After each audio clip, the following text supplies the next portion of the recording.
In DC, for DC. DC Radio, 96.3 HD4 and DCRadio.gov. Welcome to insideSTYLE, DCRadio.gov, 96.3 HD4. I am your host, George Worrell. I'm excited with today's podcast. My lovely guest is the incomparable Ms. Michelle Wright. Michelle, welcome to insideSTYLE. Thank you. Yeah. I don't think I've been called incomparable in about a couple of years. So thank you for that. Yeah. How you doing? I'm really good. How about you? Good, feeling great. And again, thank you for having me. Yeah, thank you for kicking off Women's History Month. You are the first person that came to mind.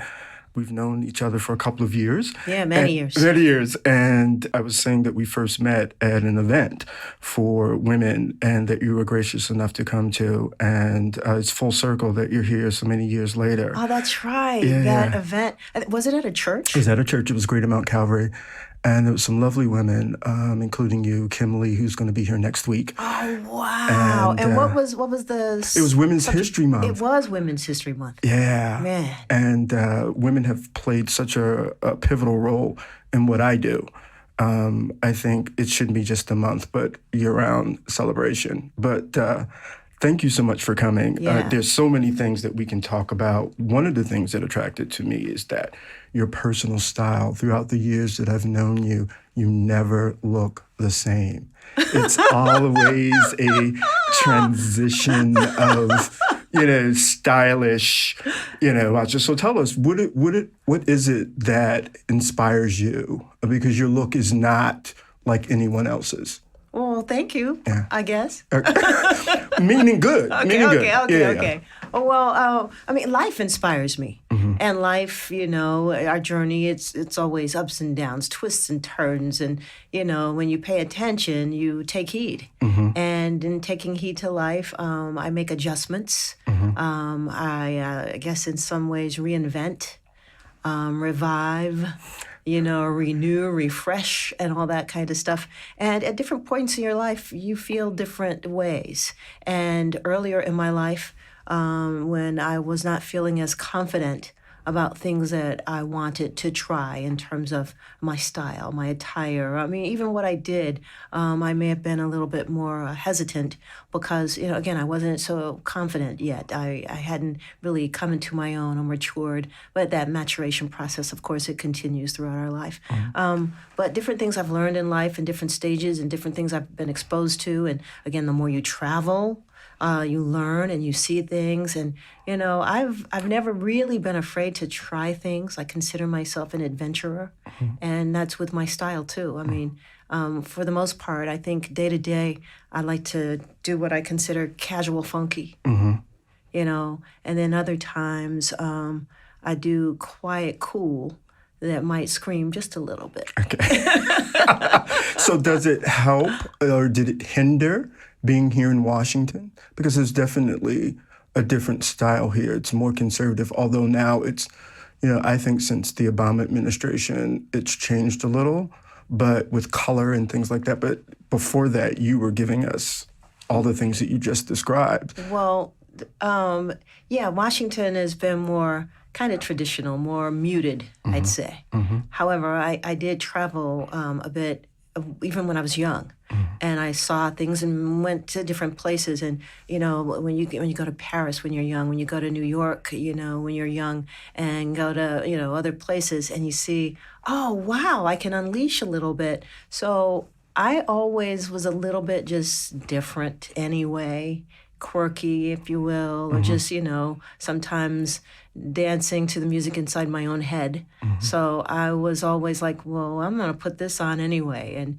this is that kind of event. And I can still, carry myself and be demure if necessary. But I'm going to have on something that's kind of casually funky. but that's that feeling of inside.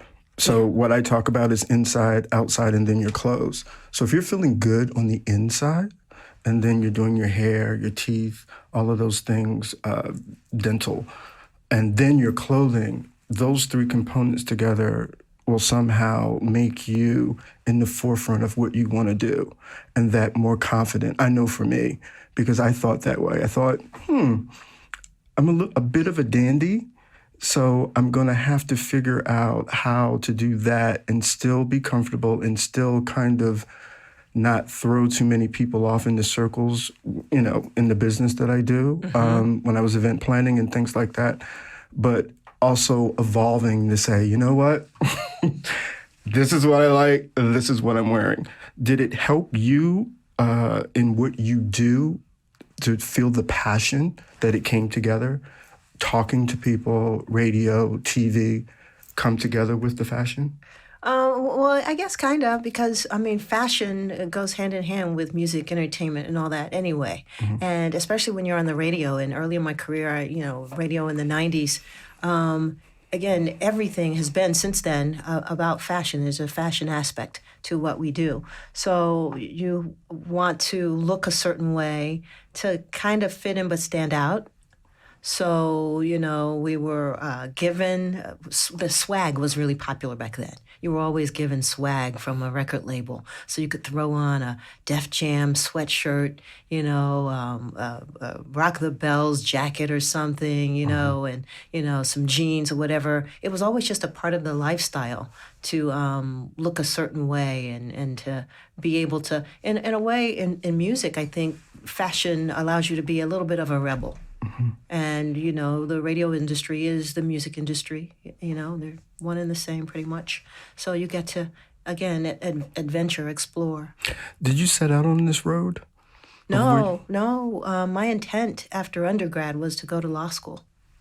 My dad was a career Department of Justice employee. And my family, my parents really thought, well, you have this inquisitive nature and you have this thing about you, and I think you'd be a good attorney. And my dad really wanted me to be in that world. So, you know, political science and all that, you know, I felt so like there was a lid on the jar of me. And I tried, and I was studying for the LSAT and all that, and I was going to go. But then it just struck me again, you know, because I also went to the Performing Arts High School, Duke Ellington. So I always had that thing in me. And, you know, I would go with the other kids, put leg warmers on, and walk to the Safeway and buy 2 pounds of grapes. And think I was hip. Think I was cool, you know?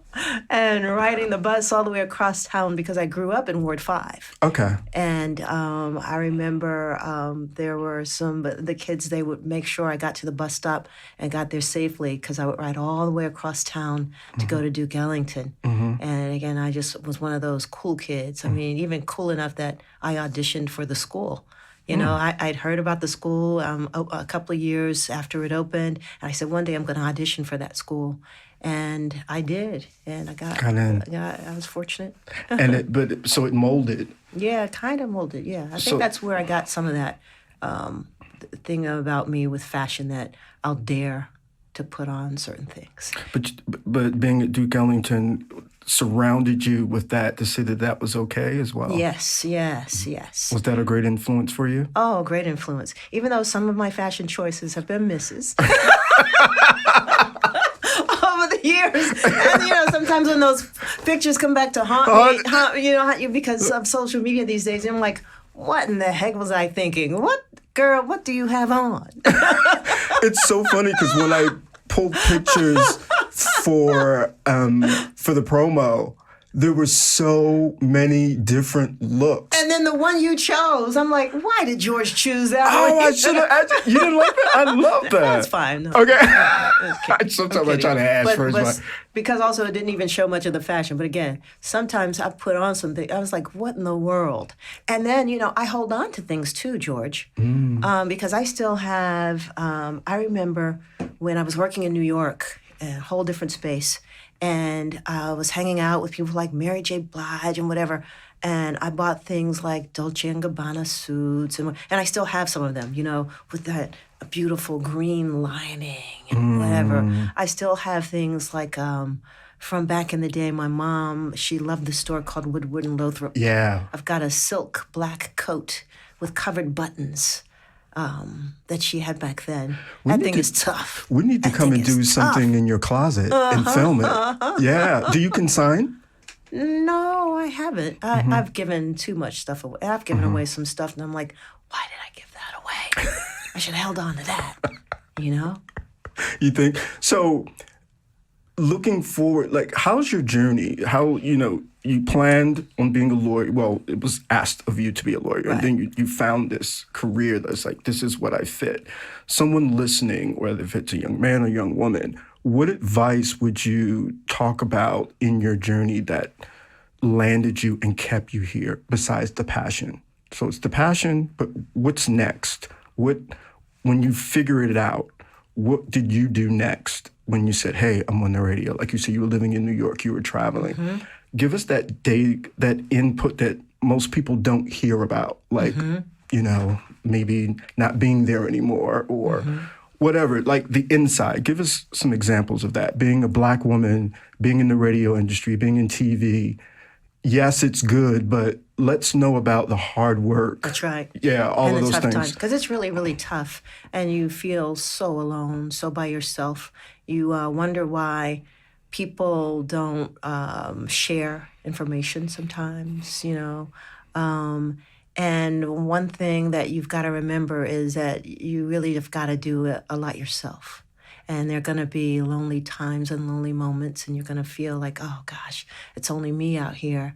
But although you have to get help, you have to have assistance, One of the things that I've always done, based on some information that was shared with me, was that you always got to look for your next, even when you're in the moment.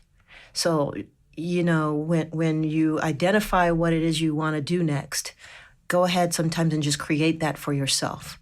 And one of the things I try not to do is to wait for anyone to give me anything, because there's nobody that's going to rescue me or save me or give me anything. I have to go and get it. You have to go and create it sometimes. And in this world, in the social media world, this digital age that we're living in, this is the best time of all because you can easily create. And sometimes people look at that as, you're both benefactor and victim, because anyone can do and be anything these days. So the definition of the road to stardom has changed, certainly. You don't have to go necessarily the route that people many years ago went. You can go viral on YouTube or on Instagram or something, and the next thing you know, you got some deal. You're all over TV and you're making a lot of money, whatever. But what I'd say is just keep do whatever it is. And again, today is the best time and that I've been alive to do anything you want. That if you want to do radio and TV, and to me they're the same, they're the mediums, there's a visual and audio aspect, period. On radio and on we're being filmed now, or video, we took a picture or whatever, everything. There's a visual aspect to it with radio. So I'd say just go ahead and do it. If you want to be on the radio, start doing a radio show. Record in your phone. Post, clips on Instagram, on IGTV, turn the camera on yourself and do it. Do a podcast. Just go. Just keep doing it and keep doing it and keep creating the things that you want to do so you can have the best life possible. How did you get into voiceover work? Well, just by talking and being on the radio. And, you've noticed that radio has changed over the years. Back in the day, it was you have to sound a certain way as a woman and sound a certain way as a man to be considered to do voiceovers, commercials, et cetera, things like that.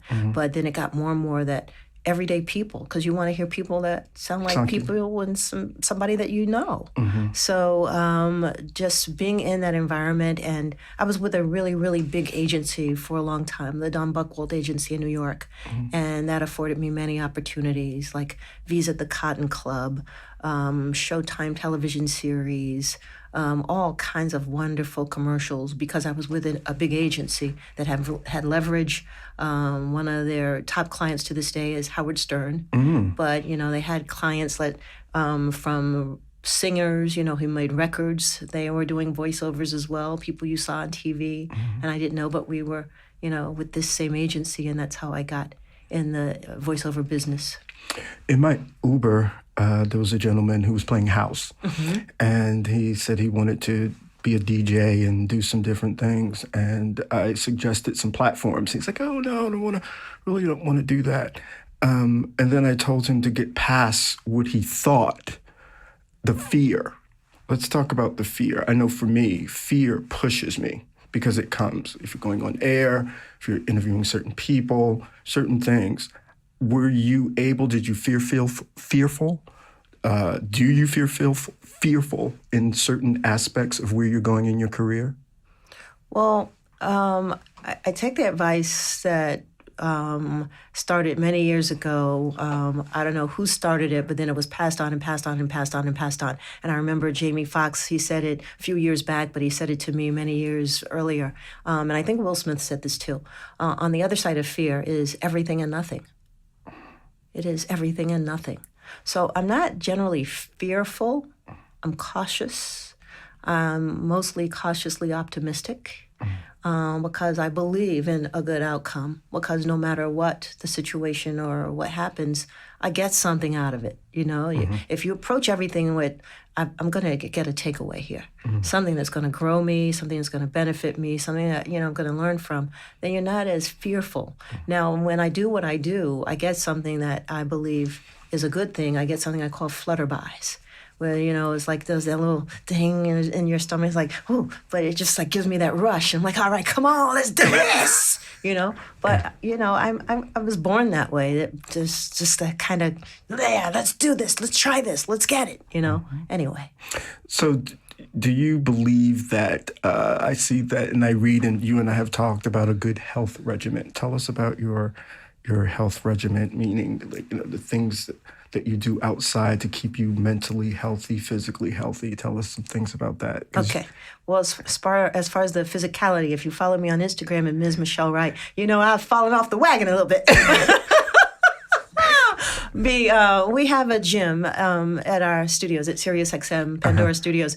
So I hadn't been taking advantage of that gym as much as I should have. So I've been inviting friends over, like, come on over and work out with me. Let me take a break or whatever. But I do try to get some kind of workout. And every morning I do yoga poses and I meditate. I pray. So I do kind of what I call the word, the workout, and then I get to the work. And the word is that I tell myself some positive affirmations. I'll read the passages of the Bible and read, from books that I'm reading. Then I do my yoga poses, get myself fired up. And then I start on my work, get to my email, get to preparing for my day and the things I have to do. So I center myself that way. And I eat pretty healthy for the most part. Okay. I like to eat real foods, things that are less processed. If you're going to form something and create something that it's not, that's pretty much something that I'm not going to eat. Okay. So I like just natural, real stuff. Okay. Don't eat red meat or pork. Plenty of seafood and veggies. Okay. And very rarely, occasionally, I may eat some chicken because like a wing. Well, it depends, or maybe a jerk chicken breast or something, Okay. because we travel and whatever, and we're relaxed, and you might want some prosecco. So I do allow myself to indulge occasionally, but I pretty much try to just be healthy, and try to exude goodness because I believe that boomerangs. So I give what I want to receive. You do a lot in the community. Tell us about some of the organizations that you're involved in and what you're doing with them. Well, I a wide range of everything. I have someone in my family of special needs. He's blind, so I do a lot of things and causes with that. Members of my family and friends that I've lost because of breast cancer or due to breast cancer that are still on those journeys. So in that fight, a lot. And domestic violence, which was a part of my past as well. So many different issues. And of course, women and supporting other women because, you know how the things have been with women. Which is why we're here in the Celebrate Women's History Month. Yeah. But I celebrate women and try to do that every day. And on my radio platform, my national platform at SiriusXM, I do something called Hers Day. On Thursdays, I acknowledge and recognize a woman somewhere in America, in the world, and talk about what she's doing in her community or with her business or just in school or whatever, just so that everybody can know. Art seems to be a big part of your life as well. Yeah. You and I have a friend, Alex, Alex's house, one of his pieces is hanging in my house. Yeah. So tell us about your feeling about art and how it plays a role in how you feel. Well, art, because you look at the art and you get lifted, you get inspired. You go, oh, geez, somebody created that. Look at that. That in and of itself can inspire you, can motivate you to do something, to smile even. And a smile can carry you many extra steps when you think you can't get out of bed. So I love art. I've always supported art. I'm not really an artist, but I paint a little myself and draw and sketch and things like that. And, one of my other secret side hustles, I do hand lettering, which is kind of, to me, a funkier version of calligraphy. Yeah. So I'll do that, things like that. But I like art, and I've always been artsy. So do you think keeping yourself busy with a lot of things helps to be creative and to move forward? Well, being a creative, I think it's not necessarily that I keep myself busy, but that I have to. It nurtures me to do different things. So I enjoy it when I have weeks where it's like, okay, Monday and Tuesday, I'm at the Office of Cable Television, Film, Media, and Entertainment to tape my 202 TV show. Then a couple of days later, I may be in a studio session for our classical music channel at SiriusXM. And then after that, I have to record or be on my show at SiriusXM in the evenings on the Heart and Soul channel. And then maybe live in D.C. at one of the local radio stations here. I'm on 94.7 The Drive. And I just like to do different things. It serves my soul, and it serves and nurtures the creative in me. So you don't feel overwhelmed? Oh, no, because I'm really good at managing. Okay. I'm really good at managing and also freeing up my time. And I also know how to create enough space to give myself a day or 2 days if I want, where I just want to, hop a flight to Toronto. That's what I was going to ask you. What do you do get to on just a train and go to New York? Yeah, I'll fly up to Toronto in a minute, dip in and dip out, hang out. One of my best friends, Jeremy, he's there. And I've been known to, I said I don't really eat red meat or pork, but maybe every 2 years I get a craving for a bone-in ribeye. Okay. And I only want it at the Del Frisco's that's at the bottom of our SiriusXM New York studios.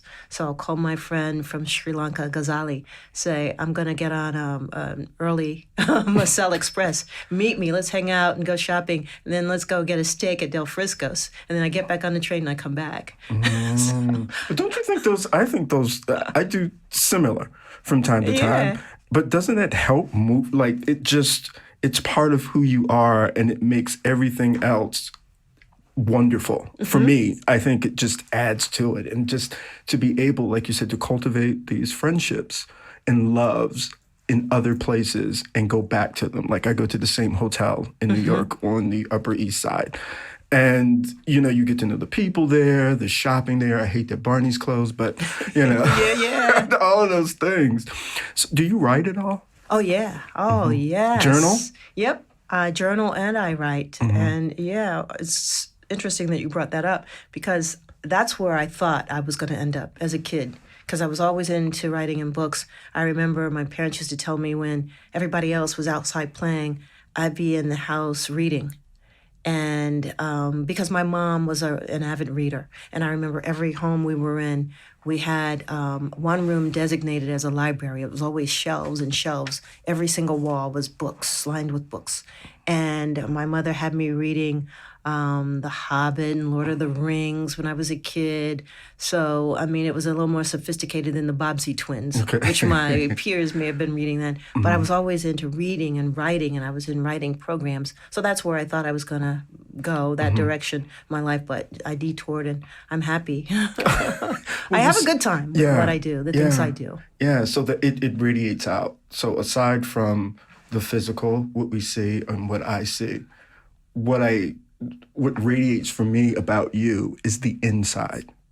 the inside comes out, that you are whole, you feel good about yourself, you feel good about other people, and the other things, which is minimal, the makeup or whatever, minimal, creates that whole person, but it's the inside that I get from you. Thank you. The inside, like I always see, it's always, hey, how are you? It's always positive. Like when we visit each other, or I had written my book On the Other Side of Style many years ago, and we just met on the street. I'm like, Michelle, you're like, George, what's going on? And we catch up. You don't have to see someone every day to be close. Yeah. And the things that you've shared with me, you know, about the industry, because it's been a passion for me. It's not something I went to school for. I went to school for history, American history. But I've always had a passion about talking and speaking. I'm inquisitive about other people and people that are close to me, or people I really want to get to know. And many of them are women. My business is targeted to women. So it's been exciting just kind of whizzing in and out of Michelle Wright's life. We would meet on P Street for coffee in the mornings, and we would just sit and talk, and you would give me some sage wisdom. You know what I mean? Like, yeah, and it doesn't mean that it has to be, 70 years old. You imparted in me what was given freely to you.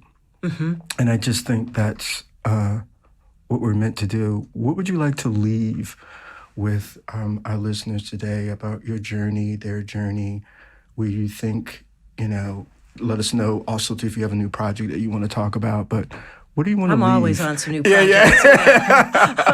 But I've learned over the years to kind of chill with them and then just let them reveal themselves. I try not to, even though I'm in an industry that used to be called the broadcast industry, I try not to broadcast what I'm going to do. I try to just do it. Okay. But I would say to just maintain a curiosity. One of my coaches and mentors has said to me, she said that I have a youthful curiosity that she hopes never dies. And so I thought about that, and I believe that to be true. I am curious in a youthful kind of way, which I think helps to guide me and help me maneuver no matter how many years have passed or how long I've been doing whatever. It's that youthful curiosity. So I'd say stay curious and find ways to do what you love, because we don't know what's on the other side of this life. So you better soak up everything and do everything you can get in this life that we live. And I love people, so. Well, thank you, Michelle. Where can we find you on social media? Social media, all social platforms, Ms. Michelle Wright, MS. Michel. That's one E, one L. Wright is with a W. That's WRIGHT. One word, Ms. Michelle Wright. I'll see you on Instagram. Yes, Miss Michelle Wright. Thank you again for coming. Thank you for our listeners listening in today, and thank you for coming and tuning in to Inside Style, DCRadio.gov 96.3 HD4. I am George Worrell, and remember, real style starts with being comfortable in your own skin. We'll see you next time. In DC, for DC, DC Radio, 96.3 HD4, and DCRadio.gov.